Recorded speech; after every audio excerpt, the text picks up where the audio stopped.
গত ৮ দিন ধরে কক্সবাজারের পর্যটন খাতে এক ধরনের স্থবিরতা বিরাজ করছে।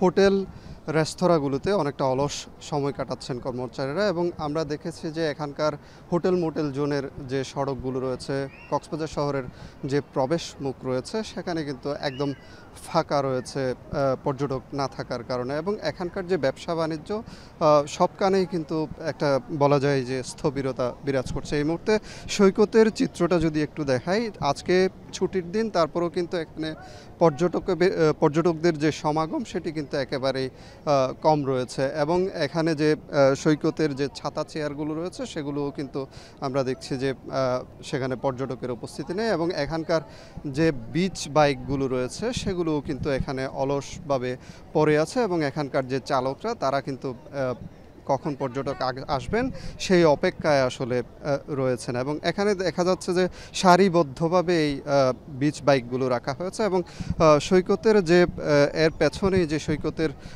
ছোট ছোট ব্যবসা প্রতিষ্ঠানগুলো রয়েছে সেগুলো কিন্তু অধিকাংশ আমরা দেখছি যে বন্ধ রয়েছে। এবং এখানে ৩০০ শতাধিক সৈকত কেন্দ্রিক শুধুমাত্র সুগন্ধা পয়েন্টেই আছে ৩০০ শতাধিক ব্যবসা প্রতিষ্ঠান। সেই ব্যবসা প্রতিষ্ঠানগুলোর অধিকাংশই কিন্তু এই মুহূর্তে বন্ধ রয়েছে। কিছু প্রতিষ্ঠান খোলা রাখলেও তাদের যে বেচা বিক্রি সেটি কিন্তু একেবারে নেই বললেই চলে। হোটেল মালিকরা যেটি বলছেন যে আজকের পর থেকে খুব সীমিত পরিসরে কিছু সংখ্যক হোটেলে অল্প কিছু পর্যটক বুকিং দিয়েছেন এবং তারা ক্রমে পরিস্থিতি যদি স্বাভাবিক হয় সেক্ষেত্রে কক্সবাজার যে আবারও পর্যটক সমাগমের সম্ভাবনা সেটি তারা আসলে আশা করছেন। ব্যবসায়ীরাও তাদের পর্যটক এলে আবারও ব্যবসা চাঙা হবে সেই আশাটি আসলে করছেন এবং সেই আশায় তারা মুখিয়ে রয়েছেন।